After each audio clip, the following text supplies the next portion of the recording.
생명이 있다고 말한다. 이렇게 나왔습니다. 아주 유명한 사전입니다.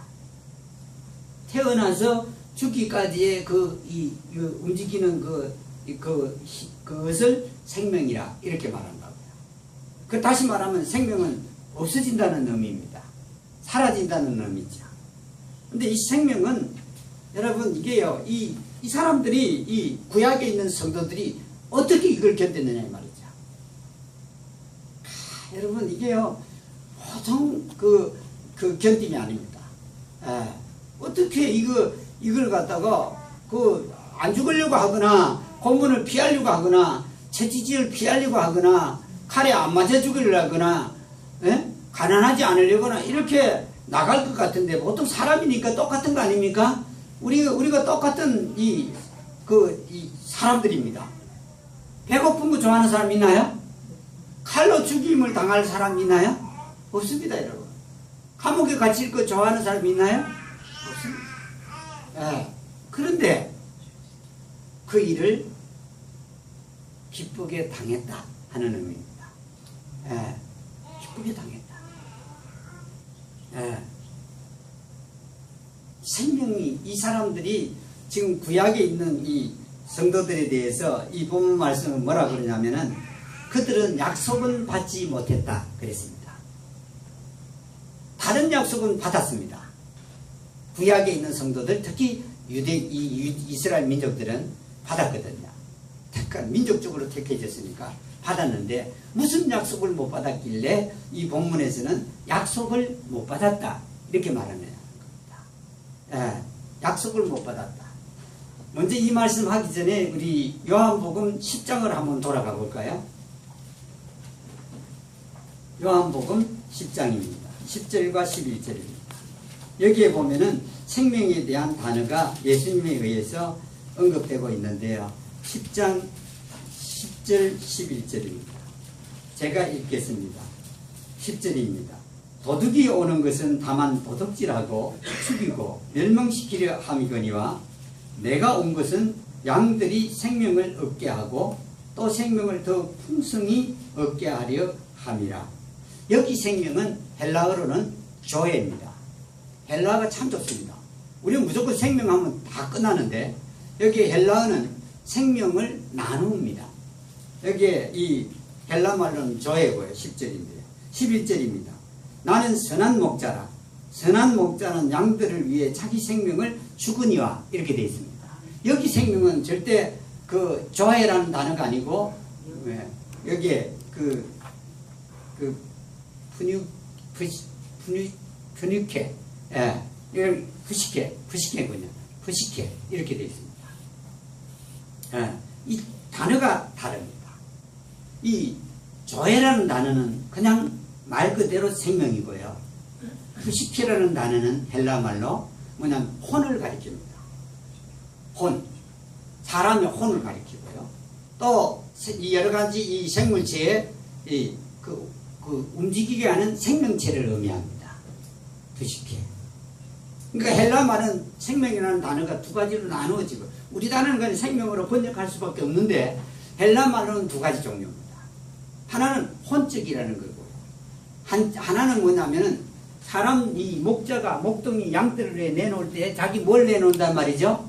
목숨을 내놓는다는 뜻입니다. 우리 쉽게 말하면 여기에 푸시케라는 단어는 그렇다는 겁니다. 그런데 조에라는 단어는 그와 전혀 상관이 없습니다. 그게 뭘 내놓을 수 있는 그런 생명이 아니라는 것이죠. 그래서 이 요한복음에서 예수님은 이 내 목숨을 내놓는데 그리고 생명이 더 풍성하다면 생명을 얻고 그 생명을 더 풍성히 누린다는 의미로 10절에는 말씀합니다. 그러니까 이 땅에서 두 종류를 얘기하고 있는 겁니다. 예수님께서 예수님의 생명을 내놓은 게 아니고 뭘 내놨다는 말이죠? 예수님의 목숨, 혼을 내놨다는 뜻입니다. 죽으실 때.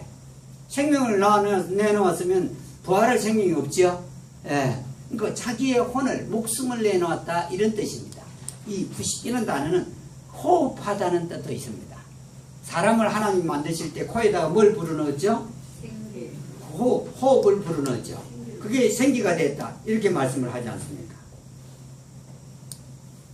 그러니까 여기에 이 단어 자체가 이 10절과 11절에서 두 가지를 나타내듯이 이 구약의 성도들은 어떤 상태냐 하면은요, 무엇에 대한 약속을 못 받았나 하면은 하늘나라에 대한 약속은 받았지만은 생명에 대해서는 알까요, 모를까요? 모릅니다. 이들은 나는 하나님의 생명이야 말할 수 있는 성도가 아니었다는 뜻입니다. 그 약속을 여기에서 언급하고 있는데, 이 생명이라는 게 대단히 중요하죠. 그래서 예수님이 이스라엘 백성 앞에서 늘 하는 말씀이 뭐냐면은 너희 하늘에 계신 아버지께서, 이런 단어를 씁니다. 이스라엘 백성이 그 말의 의미를 알아듣습니까? 못 알아듣습니다. 못 알아듣는데도 늘 하시는 말씀이 너희 하늘에 계신 아버지께서, 이 말을 합니다. 이스라엘 백성은 아직 자기들이 자녀라는 걸 몰라요. 아무도 자녀를 안 합니다. 그 당시에. 그 이전도 마찬가지, 구약시대도 마찬가지고 자기들이 하나님의 자녀라 이런 단어를 쓰지를 않습니다.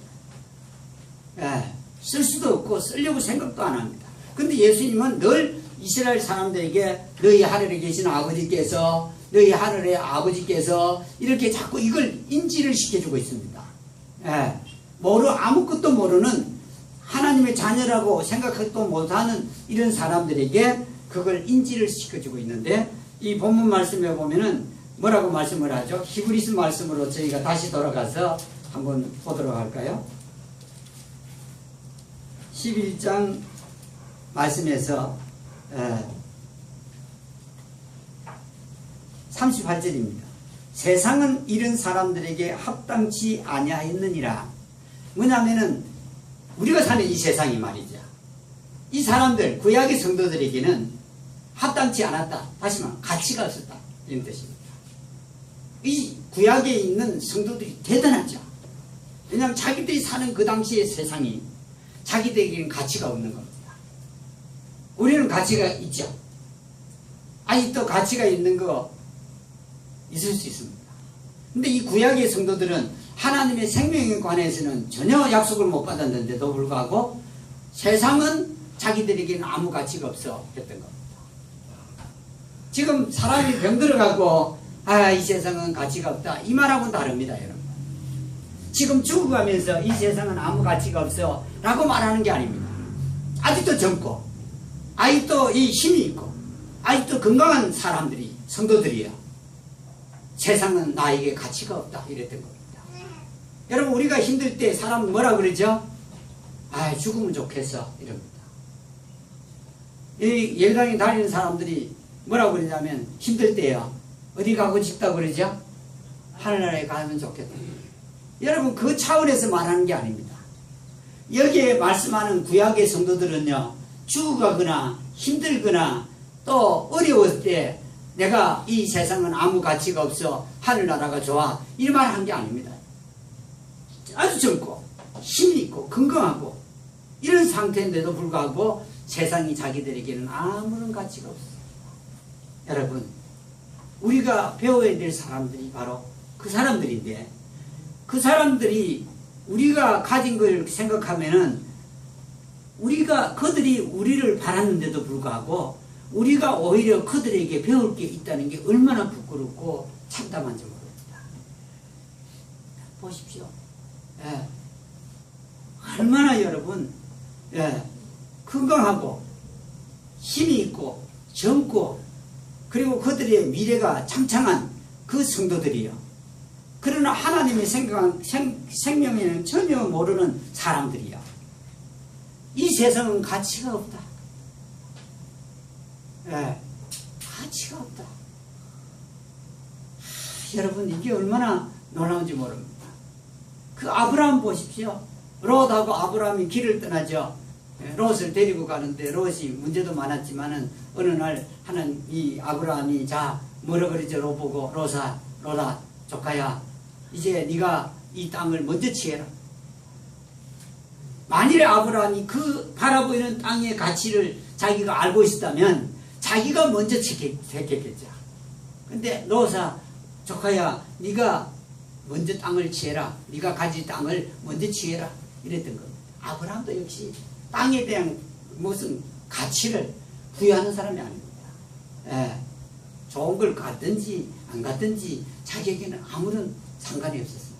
여러분, 근데 여기에 이 사람들에게는 그 죽임을 마다하지 않았던 사람들이라면 자기들이 죽어도 살겠고라는 이런 그 약속은 아니지만 예언의 말씀을 들은 적이 있었지 않겠어요?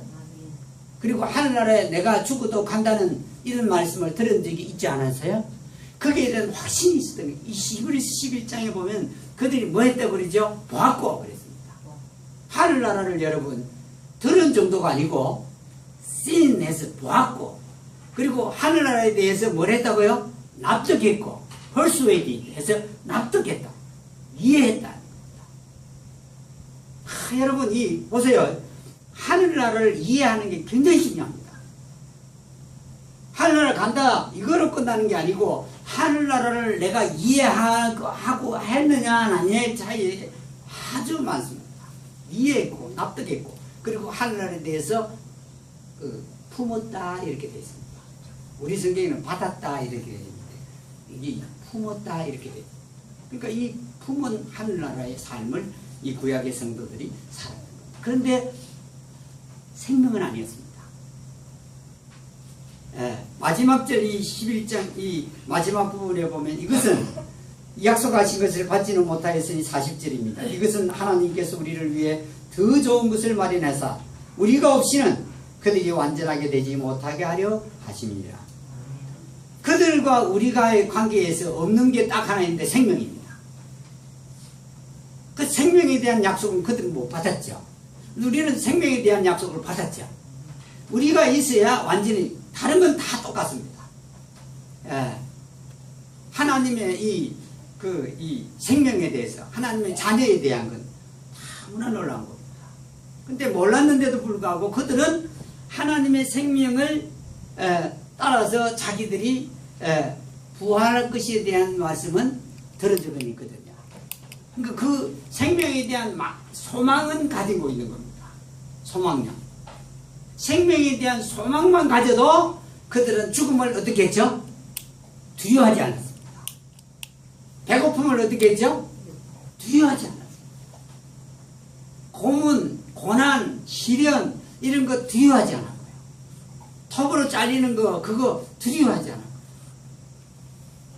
여러분, 전쟁터에서 군인이 말이죠, 이 포탄을 맞아갖고 다리를 자를 때 그 군인이 어떻게 하는지 보셨습니까? 영화에서요? 자를 하던가요? 이 잘라내야 되는데, 썩지 않으면 잘라내야 되는데 이 자르라는 걸 갖다가 거부를 합니다. 하다가 이제 이게 썩어서 이 다리조차 못 쓴다고 하니까 그 무릎 부분에서 잘라내게끔 허용합니다. 꼭 필요한데 너 자르는 걸 싫어하는데요. 아무런 잘못도 없이 그 하나님 때문에, 그 말씀 때문에 자를 때야 여기서 살려달라고 막 애원을 하거나 이 톱으로 자르는 걸 벗어나려고 피하려고 하는 노력을 하지 않고요. 그냥 내맡겼습니다. 여러분, 이게요, 생명을 바라는 사람에게 나타난 겁니다. 생명도 모르는, 생명도 없는 이 구약의 성도들요, 그들에게서 나타난 것입니다. 생명을 바라는 것만 해도 힘이 있었습니다. 바라는 것만 해도요. 생명도 없는데 생명을 바라는 사람들의 그 나타난 생명의 힘이 그만큼 컸습니다. 우리는